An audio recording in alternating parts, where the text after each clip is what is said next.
gracias. Gracias a todos. Hola, hola, buenas noches, bienvenidos al programa. Yo soy Jaime Bailey todavía, hoy es jueves 19 de septiembre, estamos saliendo en directo, son las 9:00 de la noche aquí en Miami. Hoy ha venido un gran invitado, muy inteligente, cubano-americano, juez, ex oficial de inteligencia, ¿eh? Es Alberto Milián, no se lo pierdan, una mente brillante. Bueno, antes de comenzar a recorrer juntos la actualidad, quiero recordarles que no mañana viernes, pero el viernes 27 de septiembre, o sea, en 8 días voy a estar en Chile, en Santiago de Chile, en el Centro Cultural Gabriela Mistral, a las 7:00 de la noche, hablando de cómo y por qué, si esas cosas se pueden explicar racionalmente, y me temo que no, me hizo un escritor hace 25 o 30 años. Los espero. El viernes 27 en Santiago de Chile, el Centro Gabriela Mistral, 7 de la tarde. Tengo la corazonada de que van a ir un puñado de chilenos que gozan de abundante tiempo libre, pero sobre todo numerosos venezolanos que viven ahí en Santiago de Chile. Ya les contaré si me equivoqué. Bueno, hoy, y como era previsible, un lorito amaestrado de la dictadura venezolana, el liberace del chavismo, el fiscal Saab. El fiscal Saab, que es un poster boy del Botox, salió a insultar, a injuriar al presidente constitucional Guaidó. A Guaidó se lo puede criticar por tales y cuales errores tácticos. Yo lo he criticado por haber condescendido a dialogar con la dictadura, pero no creo que se pueda afirmar que Guaidó es una persona ruin, que Guaidó es un criminal que está asociado al narcotráfico. De esto lo acusa el liberace del chavismo, solo porque en febrero pasado, cuando Guaidó escapó clandestinamente de Venezuela y cruzó la frontera a Colombia, algunas personas que lo socorrieron, que lo transportaron, que lo ayudaron en la travesía furtiva, se hicieron fotos con él y él no sabía quién era quién, por supuesto, no podía discriminar quién tenía o no tenía antecedentes penales, simplemente sonreía con los buenos samaritanos que se hacían fotos con él, algunos de los cuales resultaron no ser buenos samaritanos, sino miembros de una banda criminal, pero eso no convierte a Guaidó, como es evidente, en miembro de esa banda criminal, que es lo que taimada y perversamente quiere hacer la dictadura de Caracas. Y estos delincuentes que les sirvieron, repito, de protección para que entrara ilegalmente a Colombia. Y es lo que está investigando el Ministerio Público, y anuncio que en pocas horas va a haber una detención muy importante en Venezuela contra uno de estos narcos paramilitares pertenecientes a la banda Los Rastrojos. Bueno, Guaidó no es narco, Guaidó no es paramilitar. Los narcos son los que defiende este patético personaje. Los narcos son Cabello, El Aizami, Reverol, Padrino. Estos son los narcos pesados, ¿no? Hay también algunos narcos disidentes en el exilio, por ejemplo el Pollo Carvajal en España, ¿no?, que lamentablemente no fue extraditado a los Estados Unidos. Anuncian que hay más fotos de Guaidó con gente más o menos impresentable, con gente que tenía vinculaciones con el crimen, y se indican a Patrón Pobre, alias Patrón Pobre, como uno de los que se retrataron. Bueno, si es pobre no debería ser patrón, pero en fin, así son las cosas en el mundo del AMPA. Yo no pongo los apelativos. En las imágenes reveladas se observa al parlamentario opositor acompañado de quien sería Jonathan Orlando Zambrano García, alias Patrón Pobre, a quien desde Venezuela se le acusa de encargarse de las finanzas de Los Rastrojos y de ser el conductor de la camioneta que llevó a Guaidó a la frontera el pasado 22 de febrero. Cuando eres una persona pública, la gente te pide fotos, ¿no? Y tú, si eres educado, te tomas fotos con todos los que te las piden, incluso cuando estás comiendo, o cuando estás jugando con tu hija, o cuando no estás de un humor particularmente risueño. Si eres educado, consientes y te tomas la foto. No sabes con quién te la estás tomando. Quizá esa persona tiene antecedentes penales, o es fugitiva de la justicia, o es dueña de un meretricio, o se dedica al proxenetismo y a la trata de blancas, yo no sé. Yo me he hecho fotos con miles de personas, miles, a lo largo de mi vida pública. Entonces, comprendo las tribulaciones, las peripecias del amigo Guaidó, que ahora sale a decir, pero es que yo no sabía quiénes eran estos los rastrojos.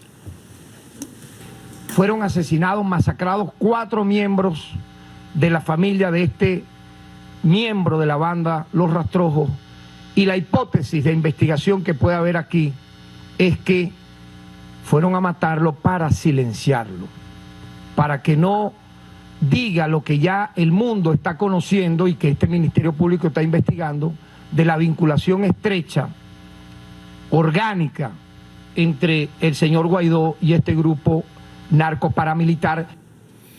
Bueno, no hay ninguna vinculación orgánica entre Guaidó y este grupo narcoparamilitar, que no es paramilitar y a duras penas será narco, y son unos pejesapos, unos renacuajos comparados con los narcos del Cartel de los Soles, a los que sirve diligentemente este mofletudo adulón del fiscal Saab. Así que yo no le creo ni una palabra ni el color con que se pinta las pestañas. Seguro que este se maquilla solito, como Nasrallah. Entre tanto, el presidente Guaidó no contesta. Yo creo que se equivoca. Yo creo que haría bien en contestar. Él tendría que decir, me están sindicando a mí de ser parte de la banda de Los Rastrojos. Pues no soy parte de la banda de Los Rastrojos, no conozco a esa gente, se acercaron a mí, me hice fotos con ella, pero eso no me convierte a mí en un delincuente. No dice nada. Y en política, si tú no te defines, te define tu adversario, cosa que es un riesgo. Y Guaidó recuerda que la Venezuela de hoy está simplemente hundida en la miseria más abyecta por culpa de las malas políticas, dice él, del chavismo. Quiero hablar con esos diputados y explicarles que esta propuesta, que tiene inmunidad parlamentaria, que tienen garantías naturales, y queremos poner fin al aislamiento que tiene hoy Venezuela económico producto de las malas políticas del régimen, la corrupción, la violación de derechos humanos, y que hay alternativas muy claras, contempladas y validadas internacionalmente. Hoy, la interlocución con el mundo, con las multilaterales, con los diferentes bancos de inversión para poder reactivar la economía venezolana la tenemos nosotros. Con la legitimidad que no solamente del Parlamento, sino el acompañamiento hoy del mundo y del pueblo de Venezuela. Yo veo con gran simpatía a Juan, creo que es un hombre valiente, pero a veces me parece que habla mucho y dice poco. No es cuestión de hablar mucho, o de hablar musicalmente, o de prometer cosas más o menos sobrecogedoras. No, es cuestión de hacer el trabajo correcto. No lo ha hecho todavía, no completamente. Hay que ir a Washington y hablar con Trump y presentarle un plan. Esa tarea está pendiente. Hay que ir a Bogotá, no a Cúcuta, y montar un concierto, no, a Bogotá y hablar con Duque, pero sentar a Duque con Uribe y tratar de convencer a Duque de que sea como Uribe y de que use la fuerza apropiadamente, eficazmente, para fumigar a los terroristas colombianos en Venezuela. Estas son dos cosas que debería hacer, en mi opinión, el presidente Guaidó, que inteligentemente descree de las promesas de la dictadura, del pacto infame que ella ha suscrito con algunos felones de la oposición, prometiendo reformar el CNE, que es el Tribunal Electoral. Cuando hablamos de elecciones, ya hemos demostrado que son elecciones libres, con nuevo CNE, porque a la farsa del 2018 no se prestó nadie. ¿O me equivoco? Eso es prueba superada para nosotros. No vamos a acompañar nada que no tenga condiciones reales de elegibilidad. El derecho a elegir y ser elegido en este momento en Venezuela. La estabilización económica, la atención a la emergencia humanitaria está contenido en la propuesta que hoy le hacemos a todo el país. A mí me parece que, arriesgándose por supuesto, pero ¿qué es la política si no correr riesgos? El presidente Guaidó debería decir claramente, explícitamente, que, invocando la Constitución de su país, los países libres democráticos de América tienen no solamente el derecho internacional, pero el deber moral de entrar en Venezuela a emanciparla, a liberarla de la opresión del chavismo, sea Estados Unidos, sea Colombia, sea Brasil, sea todos concertados. Si él no extiende esa autorización legítima y legal para que países extranjeros puedan entrar a libertar a los venezolanos, me parece que está en falta con todos nosotros. A María Corina Machado, una valerosa líder de la oposición democrática, que no se ha ido, que está ahí dando la batalla, no la dejaron hoy llegar a su destino. Estaba de gira proselitista y obstruyeron una vía pública para boicotear su viaje. ¿Cuál es el motivo de la tranza, señor? Vergüenza le debería dar. Vergüenza le debe dar. Como militares venezolanos, esto le debe dar vergüenza. No me hablen de órdenes superiores, ¿o no? Aquí hay un pueblo que está sufriendo. Sí, señor. Óigame bien. Óigame, ¿sabe algo? Vergüenza le debería dar. Aquí hay un pueblo que está sufriendo, pasando hambre en Venezuela. Bravo, María Corina, estamos contigo. Algún día la historia te va a recompensar por tantos gestos de coraje, de gallardía cívica. Anoche ha ocurrido un lamentable episodio en el canal periodístico colombiano NTN 24, pero antes de compartirlo con ustedes, quiero describir mínimamente al personaje que lo protagonizó. Se llama Felipe Mujica, es un político venezolano. Dice que es opositor, es mentira, no es opositor.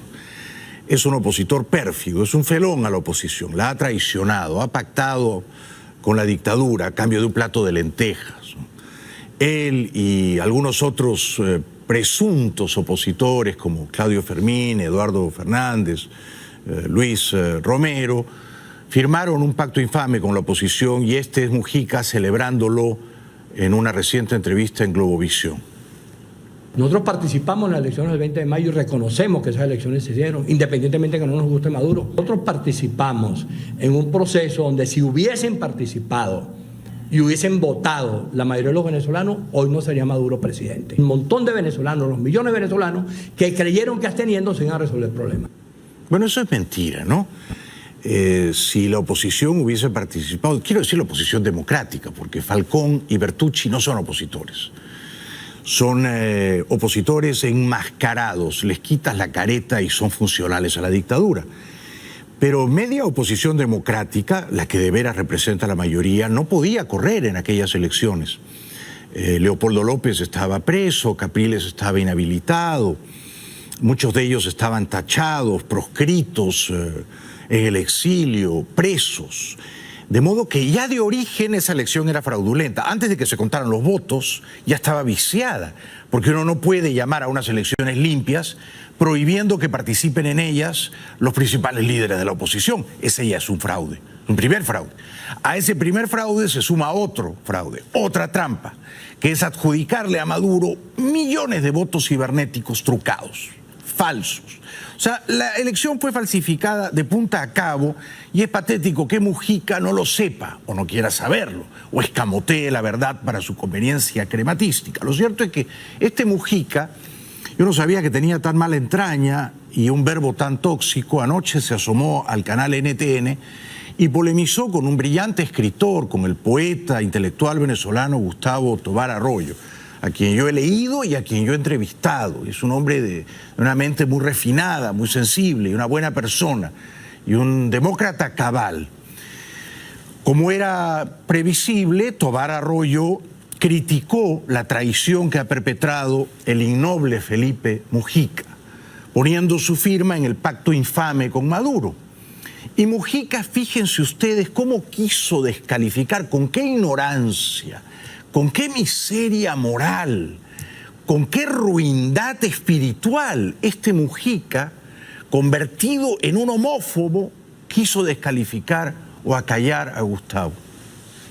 De esa manera discuten solamente los animales y yo no formo parte de eso. Yo ojalá tú tengas la capacidad de decirme ni nada, tú no vas a pegar gritos, tú lo que eres un traidor y dices las barbaridades que te da la gana y lo dices desde Miami y tú eres un homosexual y tú eres un homosexual, ¿vale? Tú eres un homosexual, tú eres un homosexual. Tú eres un homosexual, no seas imbécil, no tienes argumentos, eres un pobre diablo, serás un pobre diablo de aquí para toda tu vida. Es que no dejas hablar. Y aunque no soy homosexual, tú no obviamente dejas hablar. ese es el cariz de la traición. Porque porque no tienes argumentos. Acabas de decir que Tú no descalificas. dejas hablar. Usa argumentos, vale. Señor Tobar, pero vamos, como la traición no te impide ver, estás en ese plan. Entonces tu argumento es que soy homosexual. No seas bruto, no seas imbécil. Bueno, ante todo mi solidaridad con Gustavo Tobar Arroyo. Yo nunca le he preguntado cuáles son sus preferencias eróticas. Eso pertenece al dominio, al ámbito de la intimidad. Él dice en ese rifirrafe que no es homosexual. Yo le creo, es irrelevante, ¿no? Si una persona es homosexual, heterosexual, bisexual, asexuada, eso ni la mejora ni la empeora, ni la ilumina ni la oscurece. En el debate intelectual, lo que una persona hace en la cama con otras personas adultas, sin forzar a nadie, la verdad que debería ser insignificante, ¿no? Pero tenía que ser un chavista tonto y de mala entraña el que le espetara a un intelectual de la oposición, falsamente además, mintiendo, que es homosexual, como si eso fuese un delito abominable, como si ese fuese un crimen repugnante, ¿no? O sea, la verdad es que este Felipe Mujica ha pasado a la historia, a la pequeña historia, a la ínfima historia universal de la infamia venezolana, ¿no? Estos 30 segundos definen a cuerpo entero quién es este pequeño miserable de Felipe Mujica. No me sorprende para nada que haya traicionado a la oposición democrática, que se haya hincado de rodillas ante la autocracia y que haya firmado el pacto infame con ella. De nuevo, un abrazo a Gustavo Tobar. Desde el partido Voluntad Popular, al cual pertenecen Guaidó y Leopoldo López, entre otros importantes dirigentes, Iván Nieto salió a criticar con nobles argumentos el vitriolo homofóbico que ha vertido ayer asquerosamente el tal Felipe Mujica. Ayer, en un canal internacional, vimos a dos personalidades públicas, debatiendo sobre distintos aspectos de la actividad nacional en política en el país. Y uno de ellos, el señor Felipe Mujica, utilizó dentro de su discurso un carácter con conducta claramente homofóbica. El señor Felipe Mujica no es otro, sino un chavista más utilizando a la homofobia como forma de discurso para atacar a su adversario. Las acciones de una persona es lo que nos define, no nuestra orientación sexual, ni mucho menos nuestra identidad de género. Bueno, la homofobia, o sea, perseguir a una persona adulta por sus preferencias sexuales, a una persona que milita en las minorías sexuales, es una cosa muy fea, ¿no? Porque es una forma de intolerancia y bien mirada es una forma de fascismo. Los regímenes fascistas de izquierda y de derecha, a lo largo de la historia, han perseguido encarnizadamente a los homosexuales y a las lesbianas, ¿no? Recuerden ustedes los campos de concentración de Fidel Castro, ¿no? Fidel Castro mandaba a los homosexuales a trabajar en el campo. No solo los tomaba prisioneros, sino que los quería convertir en hombres machos, ¿no? O sea, desde el comunismo, y desde el comunismo más fascista y reaccionario, la homosexualidad era un pecado burgués, era un vicio asqueroso capitalista. Ahora, desde los regímenes fascistas de derechas, militaristas, también se ha perseguido a la homosexualidad. En América, incontables veces, y en el mundo, ni decir, ¿no? Con lo cual, la homofobia puede ser de izquierda o de derecha, puede ser chavista o pinochetista, pero siempre es penosa, ¿no? Rebaja al individuo que la exhibe, de la que hace alarde. Es como el racismo, ¿no? Es una enfermedad mental, es una tara del espíritu. El que es racista, el que es homofóbico, es un lisiado del alma, ¿no? Y está pidiendo ayuda psiquiátrica. Así interpreto yo las palabras de anoche de Mujica. Y las interpreta sabiamente este muchacho Iván Nieto, al que no conocía. ¿Y qué son las acciones que definen al señor Felipe Mujica?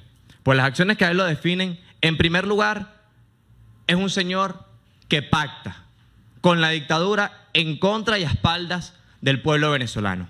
En segundo lugar, el señor Felipe Mujica es una persona que funge como ministro del Poder Popular para la oposición, una oposición que además es a la medida de la dictadura. Bueno, es bastante triste el espectáculo que ha protagonizado este Felipe Mujica, pero al mismo tiempo es aleccionador, ¿no? Y es muy oportuno, porque lo ha hecho justamente la semana en que ha firmado el pacto infame con Maduro, traicionando a la oposición.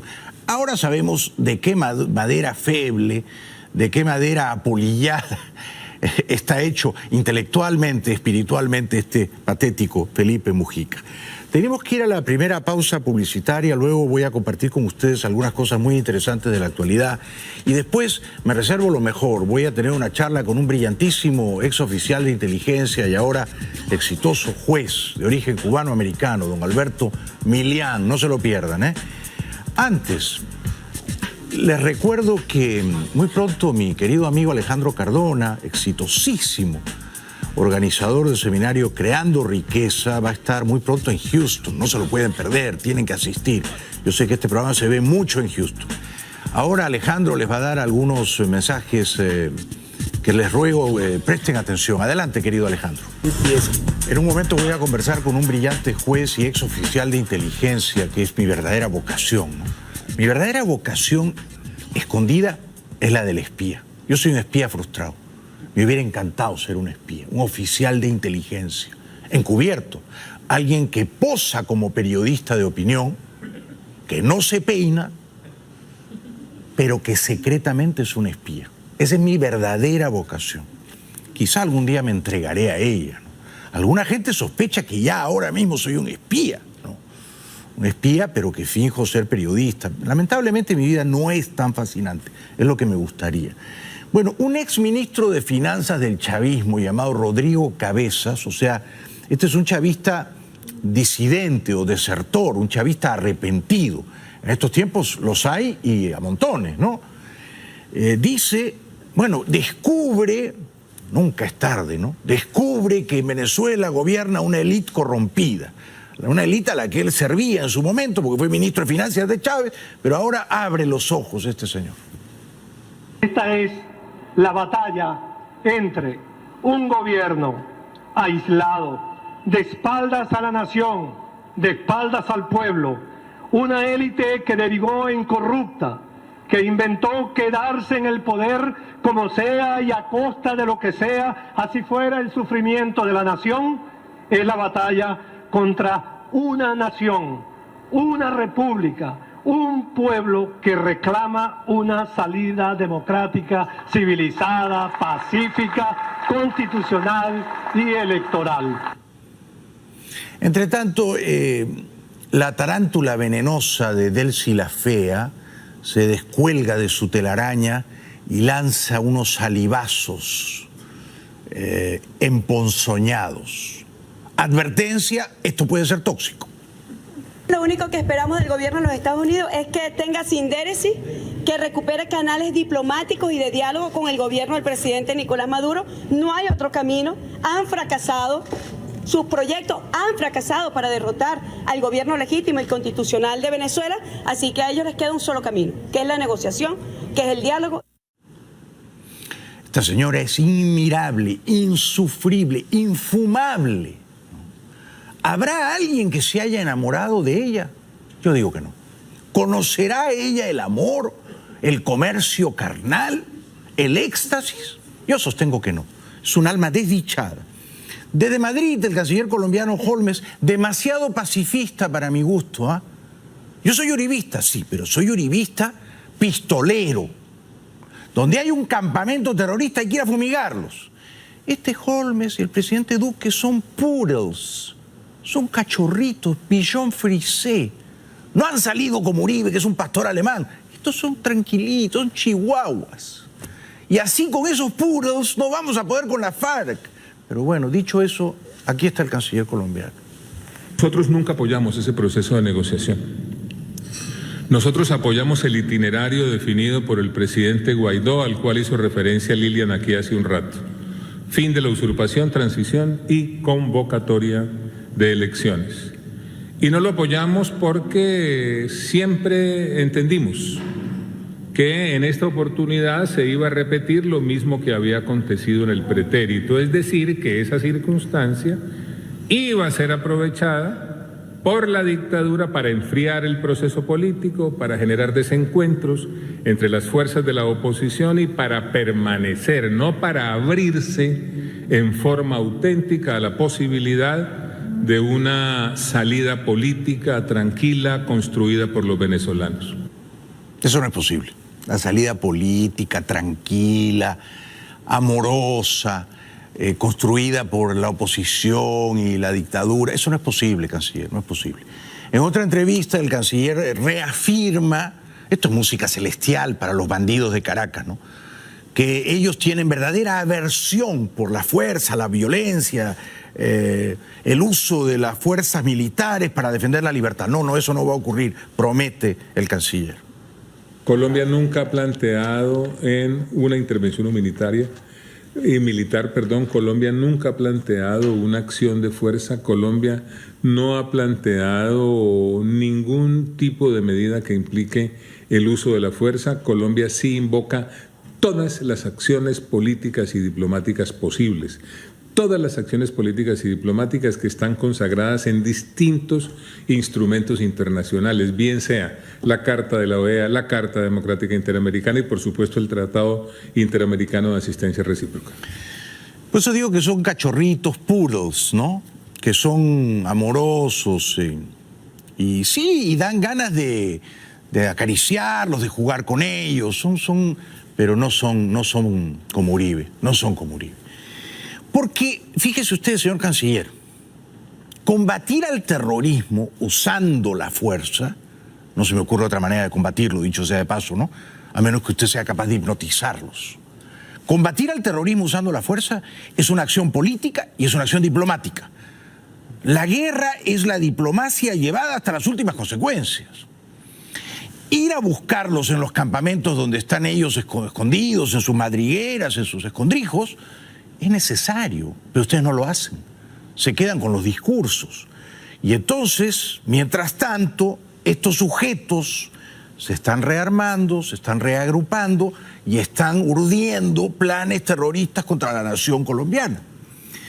No hacer nada es una manera también de actuar, ¿eh?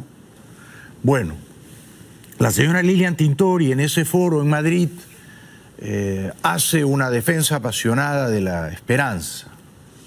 Si todos nos obsesionamos y todos trabajamos juntos para que se termine, lo vamos a lograr. Yo no tengo duda. Todos los días me levanto con muchísima esperanza y mucha fe. Y como dijo, en cualquier momento va a pasar. Pero va a pasar depende de ustedes como líderes, de ustedes como hombres comprometidos con la democracia. Bueno, yo solo puedo decir cosas bonitas de Lilian, ¿no? A mí me parece que es una heroína, Lilian, una heroína. Marco Rubio habló sobre el drama venezolano. Simplemente la amenaza del ELN y la FARC y los grupos criminales y todos los otros problemas que tiene un país que está desarrollando, sino también que tiene estos elementos criminales operando abiertamente con el apoyo de un país vecino. Y encima de eso también el costo de asumir más de 1.4 millones de personas que han huido de eso y esa cifra puede crecer. Así que una de las cosas que yo quería dejar claro hoy es que es imposible hablar del tema de Colombia sin tocar el tema de Venezuela. Los problemas de Colombia no se van a resolver si no se resuelve el problema de Venezuela. Querido Marco, si pasa un año y estamos en septiembre, octubre de 2020, a las puertas de las elecciones la primera semana de noviembre, y el presidente Trump no ha liberado Venezuela como nos prometió, no digo Cuba, que también está en la agenda, va a pagar un costo político.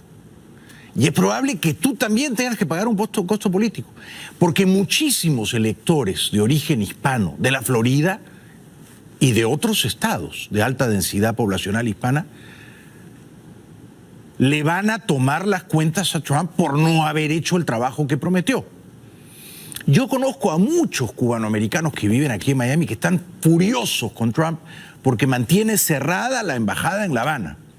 Y eso los perjudica, perjudica que puedan reunir a sus familias que están allá y no tienen cómo venir. Y que tienen un caso legal para venir, pero no pueden venir porque la embajada está cerrada. Entonces, si Trump le da la espalda a Cuba y a Venezuela, no basta con sanciones, que no vayan los cruceros turísticos, no. Él prometió que iba a liberar Venezuela, Cuba y hasta Nicaragua, me parece. Si no cumple ese trabajo, muchos lo vamos a tener en cuenta a la hora de votar, me incluyo, y no vamos a pensar, pero la economía va bien o la bolsa de valores todavía no se desplomó. No, vamos a pensar, nos prometió que iba a liberar esos territorios y no cumplió. O sea que el costo político va a ser no menor. Otro momento de Marco Rubio hablando de Maduro como narcotraficante. Esas drogas han sido traficadas a los mercados, que es lo que trae el dinero, con la participación y el apoyo del régimen de Maduro y los elementos que operan dentro del territorio venezolano con su apoyo y con su permiso. Así que por eso digo que hay que tocar ese tema. Mientras que eso exista, va a seguir esta industria de cocaína, de la droga, va a seguir difícil de lidiar con eso. A mí me parece, Marco, que habría que acelerar. Yo sé que la justicia en este país es independiente, ¿no? Pero también sé que hay fiscales o procuradores que representan el interés del Estado. Y está en el interés del gobierno que Maduro y Cabello sean encausados criminalmente por el Departamento de Justicia de este país como traficantes de narcóticos ilegales, lo mismo que Reverol y lo mismo que Tarek El Aissami. Hay que poner a Maduro y a Cabello en una lista de buscados, de fugitivos de la justicia de Estados Unidos. Ese es un paso pendiente y se puede dar, se debe dar. Estamos a la espera. Bueno, vamos a la publicidad y luego voy a conversar con un brillante juez y ex oficial de inteligencia cubano-americano, Alberto Milián. Antes, nuestro querido amigo Leandro González de Trust Lending. Adelante, Leandro. Bueno, don Alberto Milián, nuestro invitado de esta noche, ha tenido una vida fascinante, novelesca. Ha servido en el ejército, ha sido oficial de inteligencia, ahora es un brillantísimo y muy honorable juez. Y lo recibimos con un aplauso. Gracias, Willy. Muchas gracias. Bienvenido. Muchas gracias. A ti por estar aquí. Bueno, hace unos minutos decía que sería muy positivo que el gobierno de este país pudiera conseguir que el Departamento de Justicia expidiera órdenes de arresto contra Maduro y Cabello, acusándolos, por ejemplo, de narcotraficantes. ¿Eso sería posible, Alberto, tú que eres juez? Sí, es muy posible. La realidad es que uno de los trabajos que tuve yo en el ejército, cuando estaba en Panamá, yo estuve en la operación Causa Justa, se trataba del asunto de Noriega. ¿Tú fuiste a Panamá en diciembre del 89? Sí, yo era parte del cuerpo de la Fuerza Militar. Qué grande, mi respeto, señor. Muchas gracias. Pero ese era un caso donde Noriega fue encausado en los Estados Unidos en un jurado de instrucción. Sí. Pero la pregunta suya yo creo que radica que eso es una decisión política. El encausamiento en algún momento se iba a desestimar en contra de Noriega si Noriega hubiese aceptado irse para España. Se le hubiera permitido quedarse con sus millones de dólares. O sea que Bush papá le ofrecía esa salida, irse a España con su fortuna mala vida. Se mandó un enviado especial ofreciéndole, abandona el poder, vete para España en exilio y se te va a anular el encausamiento. Lo mismo ocurrió también con el gobierno cubano. En aquella época yo era enlace con la DEA, la agencia del Departamento de Drogas que investigaba a Noriega y también investigaba a los Castro. A Fidel Castro no se le hizo un encausamiento, tengo entendido yo en aquel momento, por uno de los agentes de más alta posición a la DEA, porque la Casa Blanca no lo quería encausar, como era el presidente de Cuba supuestamente. Pero habían encausamientos preparados para Raúl Castro, habían encausamientos preparados para Abrantes, que era el jefe de los servicios de inteligencia del Ministerio del Interior, y había hasta un plan para secuestrar a Abrantes en alta mar, con un submarino nuclear. Alguaciles federales iban a asaltar ese barco y lo iban a llevar preso. Pero fue una decisión política no procesar esos casos. Y una mala decisión política, porque después la dictadura cubana fusiló al general Ochoa, a los hermanos de la Guardia, acusándolos a ellos de narcotraficantes, y ellos no podían haber sido narcotraficantes sin la protección de la dictadura, ¿no es cierto? Y la autorización. Todo el mundo que Obvio. estaba estudiando la materia sabía que Cuba, como otros países comunistas, había traficado en dinero. ¿Y por qué traficaban con ese dinero de drogas? Porque necesitaban el dinero. Claro. Y habían pruebas concretas de que ellos se habían reunido con los traficantes de Colombia, con Pablo Escobar. Era Pablo Escobar, era Noriega en Panamá y eran los Castro en Cuba. Ahora, tú dices es una decisión política. Esto quiere decir que mañana viernes el presidente Trump podría dar la orden de encausar criminalmente a Noriega, a Maduro y a Cabello. El presidente lo que tiene la potestad para autorizar el Departamento de Justicia, Correcto. el Procurador General de la Nación, Barr, a llevar a cabo una investigación, a poner un jurado de instrucción y encausarlos si existen las pruebas de lavado de dinero, de tráfico de drogas, que yo creo que hay amplias pruebas. Yo creo que les sobra a los Estados Unidos, especialmente cuando desertó el ex jefe de inteligencia de Venezuela. Y Carvajal, entonces, ¿te refieres sí, a Hugo Carvajal? Pero yo estimo que si ocurre eso, se va a utilizar como palanca. Porque yo lo estaba escuchando sus comentarios. Yo no creo que los Estados Unidos tienen el apetito ni la voluntad política para invadir a Venezuela o comenzar otra guerra en Venezuela.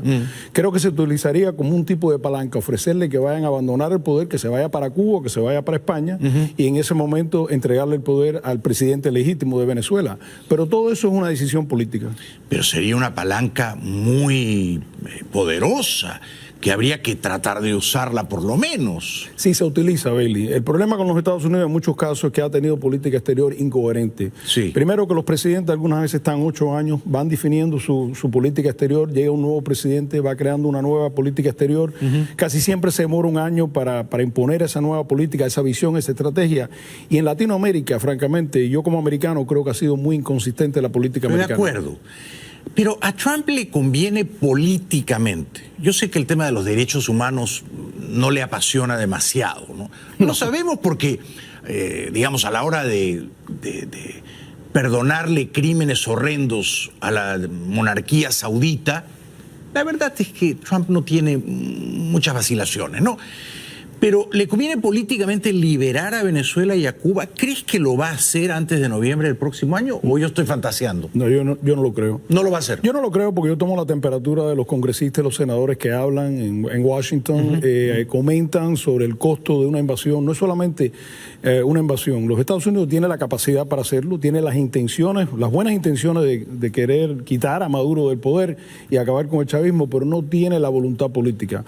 Porque no solamente que le va a costar enviar soldados americanos allá, pero a la misma vez le va a costar el precio de la reconstrucción de Venezuela. Y eso Trump, se comenta mucho entre los militares. Interesante. Así se comenta que esa sería una cuenta onerosa que Trump no quiere pagar. Bueno, ahora, también te pregunto, Trump ha demostrado varias veces ya que es reacio al uso de la fuerza, ¿no? Bueno, tiene buenos instintos, pero cuando habla en contradicciones. Por un lado está amenazando en cargar el fusil y empezar a disparar, amenaza de destrucción a Corea del Norte, pero no toma el paso. Las amenazas. Pero ¿cuál es el defecto de eso? Como estábamos comentando usted y yo anteriormente, el artículo fue por Nicholas Kristof, que estaba comentando que el presidente está quedando en lo ridículo porque amenaza, no actúa, y entonces el enemigo se siente con más autoridad para continuar. Empezaron por atacar los buques petroleros. Estamos hablando de Irán, ¿verdad? Estamos hablando de Irán. Pero estamos hablando de cualquier enemigo, cualquier adversario norteamericano.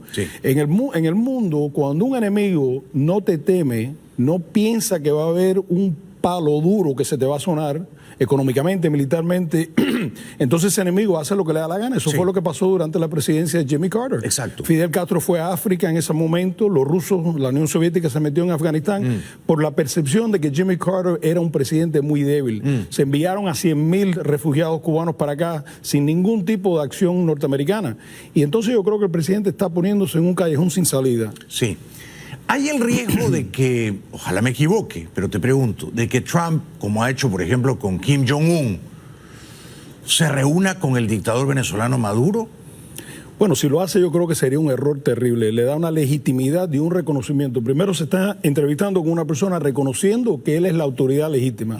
Y eso es inconsistente con la política norteamericana. Pero lo ha hecho con el dictador norcoreano. Y el sátrapa norcoreano es más o menos igual que Maduro, ¿no? Lo es, pero no hay otra figura que pueda reclamar bajo la Constitución y bajo un sistema de ley, de una Constitución como tiene Venezuela, de que es el legítimo presidente de Corea del Norte. Sí.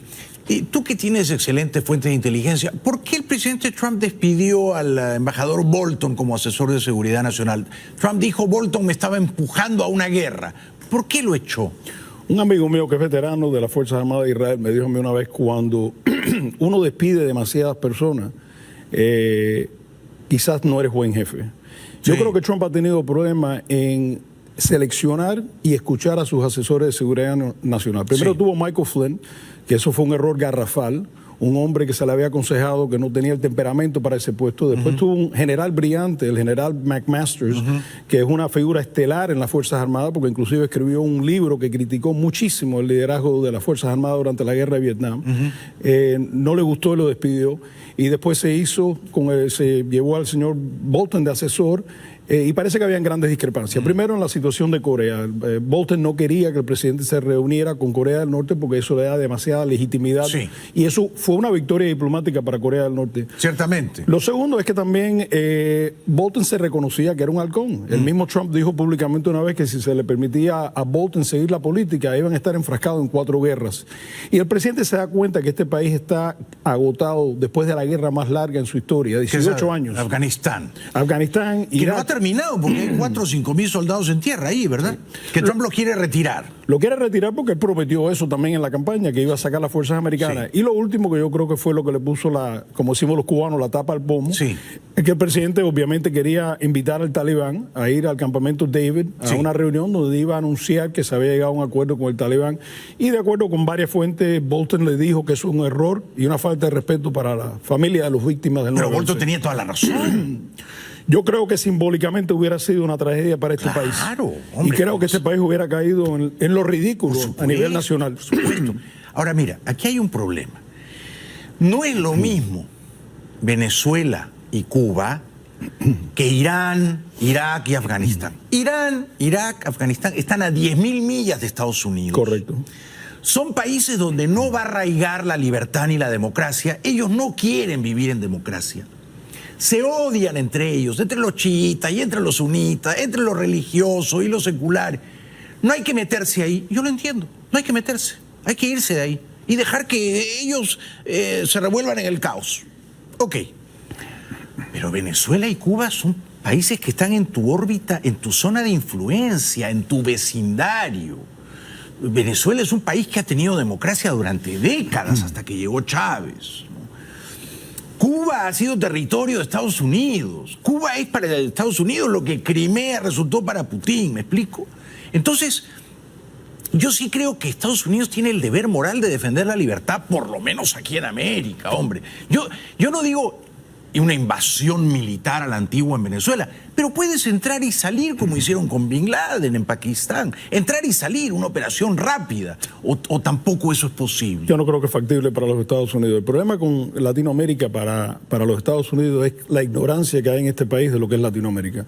Yo que nací en Cuba, me da pena algunas veces hablar con americanos y entender que no reconocen y no entienden lo que es Latinoamérica. Ok, pero déjame hacer de abogado del diablo. Ok, perfecto. Al americano promedio, el que votó por Trump, le gusta que su país sea el sheriff y que vaya y que patee en el trasero a un dictador comunista y que lo meta en la cárcel.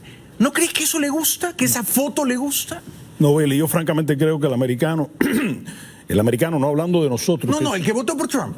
Nosotros que somos personas que tenemos ya más mundo y más conocimiento, no ve eso como un interés estratégico. No. Y en realidad, la pregunta que yo haría, déjame, si me permite, ser abogado del diablo del otro lado. ¿Y qué pasó con 60 años de comunismo en Cuba?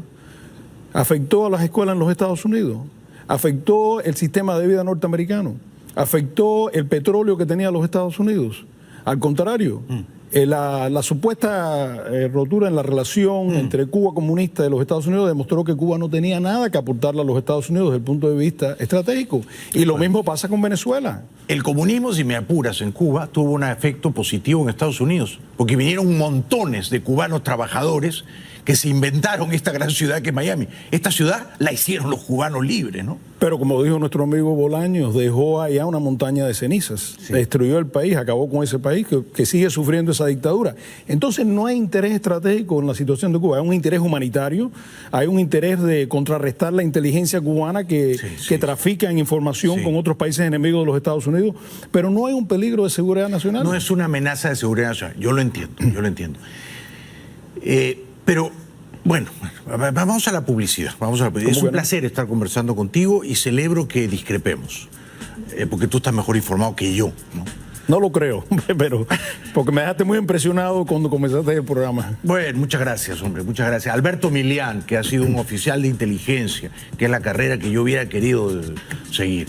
Regresamos con él después de la pausa. Antes una opción del consumidor y un aplauso para don Alberto. Gracias. Bienvenido de vuelta al programa. Estoy conversando y estoy fascinado realmente con un cubano-americano brillante que es juez además ahora y que fue oficial de inteligencia y que estuvo combatiendo en Panamá en diciembre de 1989 cuando derrocaron a Noriega, el gran Alberto Milián. Esa operación, Causa Justa en Panamá, a la luz de los hechos 30 años después, fue un éxito, ¿no, Alberto? Enorme. Enorme. En aquel momento, cuando ocurre la invasión, había muchas críticas de los Estados Unidos. Pero sí me acuerdo. Pero déjame contar algo que muchas personas no conocen. La invasión se inicia después que Noriega rehúsa abandonar el poder y había más de 150 incidentes donde se habían hostigado ciudadanos americanos, familiares de los militares, y un caso que hubo un secuestro de un teniente de la Marina y el asesinato de un teniente de la Marina, de la Infantería de la Marina. Y eso fue ya lo último que el presidente Bush padre pudo aceptar. Y entonces se lanza la invasión con la ventaja que teníamos el Comando Sur en Panamá. Exacto. Y así todo, déjame decirte ahora, como ya se pueden hablar de estas cosas, habían grandes inquietudes en las Fuerzas Armadas norteamericanas que Noriega pudiera con un grupo de guerrilleros meterse para la provincia de Chiriquí, que había sufrido la guerra de guerrillas instigada por Cuba comunista y que eso pudiera haber sido un problema muy grande. No ocurrió. No, bueno, porque Noriega en aquel momento se quiso rendir, se entregó. Primero fue a la Anunciatura. Lo recuerdo que se fue a la Anunciatura. Y después lo volvieron loco con la música. Y entonces se rindió y lo trajeron para los Estados Unidos para enjuiciarlo. Pero fíjate, yo citaba a Panamá no solo porque tú estuviste ahí, sino porque Estados Unidos disolvió a las fuerzas militares corruptas de Panamá, ¿no es cierto? Sí, enseguida. Enseguida, una gran cosa. Parece que es lo que se tendría que hacer en Venezuela. Pero tú decías, el costo de la reconstrucción en Venezuela sería altísimo y Estados Unidos no tiene por qué pagarlo. Y tienes un punto. Pero el costo de la reconstrucción en Panamá no fue altísimo. ¿Por qué tendría que ser altísimo en Venezuela para Estados Unidos? Bueno, primero que en Panamá tenía 3 millones de habitantes, las Fuerzas Armadas eran menos de una brigada, se llamaban las Fuerzas de Defensa de Panamá. Nosotros nos quedamos ahí varios meses como asesores con ellos. Nada más que eliminamos a los oficiales que estaban comprometidos con la corrupción y los crímenes contra la humanidad de Noriega. Y eso se pudo hacer rápidamente, pero teníamos una fuerza norteamericana de ocupación. No se la había entregado ahí. Claro. Teníamos más de 30.000 efectivos en un momento determinado. Claro, bueno. Ya entonces es una gran diferencia. Una gran diferencia. Venezuela tiene unas fuerzas armadas. Yo no creo que tienen el profesionalismo que tiene, por ejemplo, Colombia. No creo que tienen la capacidad. No creo que tienen los conocimientos que tienen las fuerzas más avanzadas en el mundo. Pero hay una cantidad de armamentos que se han regado. Los grupos armados que hay en Venezuela, que Noriega trató de replicar, eso es una idea de Fidel Castro, de entregar, le llamaban los batallones de la dignidad en Panamá. Que eso fue una preocupación porque nos enteramos después de llegar a Panamá que Fidel Castro le había entregado más de 100 fusiles AK-47 a Noriega para armar a estos grupos armados. Y entonces yo creo que todas esas preocupaciones. Además, hay que reconocer una cosa, el contexto de lo que está ocurriendo. Los Estados Unidos están enfrascados en 2 guerras. Lleva 18 años combatiendo en Afganistán, en Irak y en Siria. Tiene más de 100 misiones militares alrededor del mundo. Y tiene operaciones especiales que están operando en el clandestinaje alrededor del mundo. Ok, tienes un punto. No es una prioridad para Estados Unidos, sí lo es para Colombia. La Panamá de Noriega no era una amenaza regional. Pero la Venezuela chavista, hay 4 o 5 millones de venezolanos en América del Sur, hay 1,5 millones en Colombia. ¿Tú crees que Duque tiene derecho a entrar en Venezuela a capturar a los terroristas colombianos de las FARC y del ELN? Yo creo que todas las naciones tienen el derecho a defensa personal. Yo también. Como lo ha hecho Israel, como lo han hecho todos los países y como empezamos a hacerlo nosotros después del 9/11, porque anteriormente no lo hacíamos. Correcto. Por ejemplo, entrar en Pakistán y capturar a Bin Laden. O matarlo. Sí, matarlo y hundirlo en el océano. Eso fue una invasión, en rigor fue una invasión, no se pidió permiso, pero el derecho a la defensa a veces te da esa facultad de entrar y salir de un territorio extranjero, soberano. ¿Lo hará Duque? ¿Tú crees que lo va a hacer o no lo va a hacer? Yo tengo la completa seguridad, conociendo a las Fuerzas Armadas de Colombia, el profesionalismo que tienen, que si ellos tienen la oportunidad y ven que le pueden arrancar la cabeza a un líder de estos narcoterroristas, lo van a hacer. ¿Van a entrar? No, pero lo han hecho en otros momentos. Ellos han llevado a cabo operaciones fuera del territorio colombiano para matarlos y con asistencia de los Estados Unidos. Que conste. Lo hicieron en Ecuador con el campamento de Raúl Reyes. Pero el presidente no era Duque, era Uribe, pequeño detalle, ¿no? Pero yo creo que los países van acostumbrándose. Yo creo que es muy difícil, por ejemplo, ahora que un presidente americano no tenga la misma capacidad que demostró George W. Bush o Obama, que cuando ven una oportunidad de matar a un terrorista, capturar a un terrorista, lo van a hacer. Y si no, quedan en lo ridículo, que eso fueron una de las críticas que le hicieron al presidente Trump por no haber tomado algún tipo de represalia en contra de Irán por haber derribado el dron americano. Correcto. El dron americano y por haber bombardeado los buques tanqueros petroleros ingleses, o sea, los iraníes, desde que Trump suspendió el acuerdo nuclear con Irán y reimpuso las sanciones, los iraníes se han dedicado a provocar sistemáticamente a Occidente y a ejecutar acciones de terrorismo de Estado que no han sido castigadas. No ha habido represalias contra ellos. Bueno, ahora, por eso ese comentarista que... Christoph. Pero Christoph cita a un comentarista en Irán que dice que el presidente no es el gran perro que ladra, que es un conejo. Es un conejo. Me dolió eso. ¿Eh? Bueno, pero que los iraníes ven a Trump como un conejo. Pero es que el presidente se tiene que dar cuenta de una cosa, que el presidente de los Estados Unidos, y se decía en Cuba, que cuando los Estados Unidos estornudan, el mundo coge catarro. Sí. Entonces, cuando el presidente habla, tienen que ser palabras que se tienen que tomar en serio. Si el presidente dice que va a tomar pasos en contra de Irán por lo que le hicieron a un dron americano que le costó al contribuyente casi $150 millones, pues sí, $150 millones, efectivamente, entonces tiene que actuar. Tiene que actuar. Si no queda en lo ridículo. Claro, claro. Ahora, tú decías matar a un terrorista, dar de baja a un terrorista, ¿no es cierto? Márquez, de las FARC, un terrorista, no quiso ser senador, dijo, yo quiero seguir siendo terrorista, narcotraficante, es mi vocación. Santrich dice que es ciego, yo no le creo, terrorista. Bueno, ¿de qué manera son distintos Márquez y Santrich de Maduro y Cabello? ¿No son los 4 igualmente terroristas? ¿O hay una distinción? Sí, es un tema un poco controversial en la jurisprudencia internacional. Muchas personas no piensan que si uno no es un combatiente que activamente está en el campo de batalla, si uno tiene un cargo político, si encabeza un gobierno, aunque sea un gobierno ilegítimo, o un gobierno que practica el terrorismo, como el de Venezuela. Los Estados Unidos están más renuentes a atacar esa figura porque es considerado un acto ya de guerra. Mientras que cuando uno mata a un Bin Laden o a otros terroristas que los Estados Unidos ha asesinado activamente y que sigue buscando, porque existe una lista, efectivamente. Pero hay una diferencia, claro, entre estar en el poder y no estar en el poder. Y si lo matan, se van a ver obligados a posiblemente tener que ir a Venezuela, a comprometerse a reconstruir a Venezuela, a ocupar a Venezuela. Y yo no creo que haya ese apetito. Yo creo que el presidente habla algunas veces demasiado. Como usted estaba comentando al principio, habla demasiado y no dice nada, porque las palabras son vacías, cuando llega el momento no actúa. Exacto. Ahora, ¿cuánto podemos aprender de Israel, no? Si Colombia fuera Israel, y si Venezuela fuera Siria, y si Caracas fuera Damasco, Israel no vacilaría en ordenar operaciones selectivas, quirúrgicas, relámpagos, para dar de baja a grupos terroristas que están conspirando contra ellos, ¿verdad? Tiene toda la razón. Claro. Pero una ventaja que yo creo que tiene Israel, y es la siguiente, y parte de mi familia consta que son hebreos. Y cuando, no sabía. Y cuando yo tomé el juramento a ser juez, yo usé la Torá, no usé la Biblia convencional. Saludo a esa decisión. Yo soy un gran admirador del Estado de Israel. Pero una cosa que es muy interesante que yo he reconocido de Israel y mis amigos que son muchos que son veteranos de la Fuerza Armada de Israel. Israel tuvo una cosa que ha causado formar el carácter del pueblo de Israel, que fue el Holocausto. Israel se dio cuenta en ese momento que el judío no podía depender ni de Alemania, ni de los Estados Unidos, ni de Inglaterra, ni de Francia. Estaban solos. Que casi quedaron arrasados en Europa. Y entonces eso ha cambiado la mentalidad de Israel. Israel fue de un país pobre en el 1948 a un país que es feroz.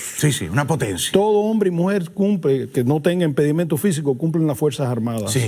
Y entonces es un país que cuando se enfrenta a una amenaza, sabe que tiene que hacer todo lo que sea necesario, incluyendo ofender a aliados, incluyendo ofender a los Estados Unidos, que lo ha hecho, porque tiene que sobrevivir. Y no pide permiso a nadie, y no pide ayuda a nadie. Ahora los sauditas le piden a Trump que se vaya a la guerra con Irán. Y claro, Trump manda a Pompeo, y Pompeo le dice al príncipe: oye, nosotros no vamos a ir a la guerra por ustedes. Ustedes vayan a la guerra con nosotros, con nuestras armas, nuestros aviones, pero la guerra la van a pelear los soldados sauditas, ¿no? Tienes toda la razón, pero es que también la calidad, Bailey, del soldado de Arabia Saudita. Yo estuve destacado en Arabia Saudita también. Estuve en la primera guerra del Golfo. Y entonces... Tú tienes que escribir un libro de memoria. En algún momento, quizás con su ayuda. Claro, es mucho un gusto, escritor mucho tan gusto. talentoso. Pero me di cuenta enseguida que los árabes, la calidad de los militares, tienen unidades élite de operaciones especiales que son muy buenas. Pero en general el ejército carece mucho. Inclusive había un plan en Arabia Saudita que iban a reclutar 15.000 mercenarios de Pakistán para defenderle la frontera del norte. Entonces yo no vi que tenían el profesionalismo, la calidad, el calibre que nosotros esperamos, por ejemplo, en Israel. Y creo que Irán, que es un país muy experimentado en la guerra, que combatió contra Irak por 8 años, y fueron feroces, yo creo que es un enemigo formidable para ellos. Formidable, Irán, formidable. Mucho más temible que Irak, mucho más temible que Siria. Tiene el doble de la población de Irak y tiene unas fuerzas armadas que meten miedo, ¿no? Irán es ahí el peligro mayor. Ahora, te pregunto, Alberto, buscando una salida para Venezuela, ¿no? Yo siempre trato de encontrar una salida. Trump no va a hacer nada, Duque no va a hacer nada, así son las cosas de la política, nos resignamos. Pero ¿no sería posible contratar a 100 hombres del Mossad, del Servicio Secreto Israelí? No en actividad, están retirados, pero saben el oficio de la guerra, son profesionales. 100 hombres de la Mossad no te pueden arreglar el problema en Venezuela. Yo tenía un compañero que es un gran veterano de la CIA y él, después de la invasión, que hubo bastante destrucción en Panamá, un día me mira y me dice: si por el costo de una bala se hubiera resuelto este problema, y hubiera sido mucho más económico y menos vida. Bele, yo creo que usted tiene mucha razón. El problema lo siguiente es, si los Estados Unidos toma ese tipo de acción, o promueve o patrocina ese tipo de acción, moralmente se va a sentir responsable por las consecuencias. Si se desata una guerra civil, un caos, un desastre humanitario. La preferencia mía sería la siguiente, lo que yo le sugiriera al presidente norteamericano. Esto es una acción que tiene que actuar la OEA, como ocurrió en República Dominicana. Tiene que ser, todos los países latinoamericanos tienen que participar, con la excepción de Cuba, por supuesto, y Nicaragua, que es otra dictadura en este momento, y tuviera que ser una acción conjunta. Dominicana en el año 65. Sí, correcto. Con la invasión, pero una invasión que era parte de una coalición. Correcto. Con tropas de otros países. Correcto. Esa sería la fórmula ideal. Yo creo que si los Estados Unidos ven que esto está terminando en un desastre humanitario, la OEA es la que tiene que actuar aquí, asumir la responsabilidad, pero los Estados Unidos no pueden asumir esa responsabilidad unilateralmente. Sí, eres muy inteligente, estás muy bien informado, tienes las cosas clarísimas. Dado que es así, y esta es mi última pregunta, ¿Trump es el favorito para ganar la reelección o no tanto? No, yo creo que si la economía, lo que usted dijo anteriormente, si la economía está bien y el candidato de la oposición es una persona que representa una figura extremista, yo creo que el presidente tiene la ventaja. Sí, de acuerdo. Sí. Si es Bernie Sanders. Sí, porque yo creo que lo que pasa es lo siguiente, yo creo que la retórica del Partido Demócrata ahora ha sido muy extremista, por eso yo creo que Joe Biden es una figura tan popular. Si la economía termina mal o empeora, yo creo que entonces el presidente va a tener una lucha mucho más difícil en una reelección. Sí. y si el viento se le pone a soplar en contra, no descartes que él trate de hacer algo rápido en Venezuela para subir sus bonos políticos, ¿eh? Es muy posible, pero déjame decirte que yo creo que este país bien. He vivido aquí 55 años, voy a cumplir 59 ahora en noviembre. Yo conozco el carácter americano. Yo creo que este país en este momento no tiene el apetito, ni las Fuerzas Armadas, ni los militares de carrera, ni los oficiales de inteligencia.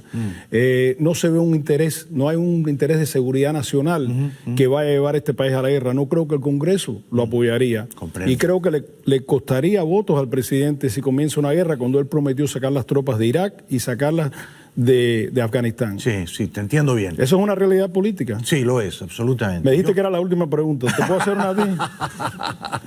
No, bueno... Bueno, yo creo que esta es la primera vez que lo conozco a usted. Siempre lo conocía como el niño terrible de la televisión. Sí, señor. Y quiero decirle que fue un gran honor para mí estar aquí porque lo admiro siempre. Siempre he tratado de leer sus ensayos, sus comentarios, y muchos en mi familia, incluyendo mi tía Teresita, que es la última tía que me queda por parte de Madre Viva, que me está mirando ahora, se sienten muy honrados que usted me invitó, y encuentro el niño terrible de la televisión muy brillante. Así que para mí fue un gran palabras han tocado mi corazón, hombre. Muchas gracias, muchas gracias. Ha sido un gran honor conocerte y espero que sea el principio de una amistad. Vuelve pronto, por favor. Teresita, debe de estar usted muy orgullosa de ser la tía de don Alberto Milian. Una mente brillante y un gran americano. Gracias, Alberto. Gracias, Bailey. Un aplauso para él, por favor. Regresamos después de la pausa. Los maestros humillados por la crisis, escarnecidos por los salarios escuálidos que les pagan, salen a protestar y no faltan los matones chavistas que les caen encima.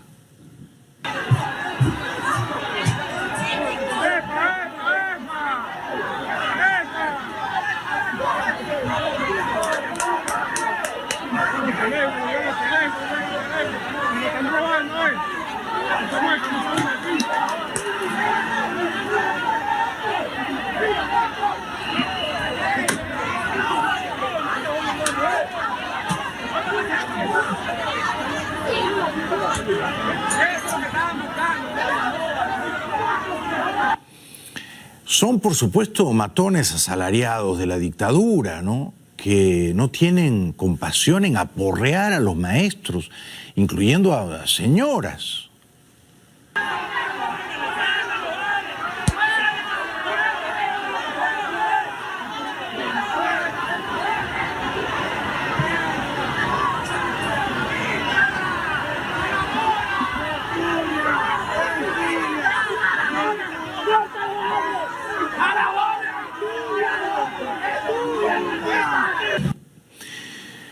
Hasta que llegan siniestros los así llamados colectivos, o sea, los paramilitares en motocicletas.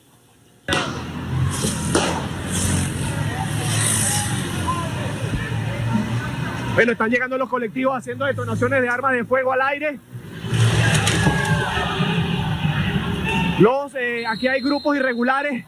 Mientras se desarrollaba la protesta del gremio de educadores en el centro de Caracas, a escasas cuadras del Palacio de Miraflores, un grupo de irregulares haciendo detonaciones de armas de fuego al aire. Los educadores estaban marchando. Ahí va un policía. Bueno, una señora desconsolada, con la voz quebrada, relata cómo la golpearon injustamente. Un hombre golpeó a una muchacha y yo me fui a meter y ella se metió y me dio por la boca y me dio por la cara. La Policía Nacional Bolivariana interfirió, intercedió. Sí. Hombre, golpeando a mujeres. La señora me dijo que era mi mamá, porque si no me hubiese seguido pegando. ¿Y tu nombre, mi niña? Caterina Gariz, trabajo en el Liceo Rafael Urdaneta en San José y no me da pena protestar, no me da pena. Seguimos en la calle. Entre tanto, un curita venezolano ha tenido que cerrar el templo porque le roban todo. El día de ayer, en horas de la madrugada, entraron personas por la ventana principal del templo, rompiendo la ventana y hurtaron, entre algunas cosas, aunque no de tanto valor material, profanaron lo que para nosotros como católicos es lo más importante, como lo es el Santísimo Sacramento, el Sagrario. Y se llevaron 2 copones que contenían las hostias consagradas que se reservan en el Sagrario y que para nosotros en una iglesia pues es lo más importante, es lo más sagrado. Bueno, pero Dios sabrá perdonar que las personas que se mueren de hambre se hayan comido las hostias consagradas, digo yo, ¿no? Regresamos después de la pausa.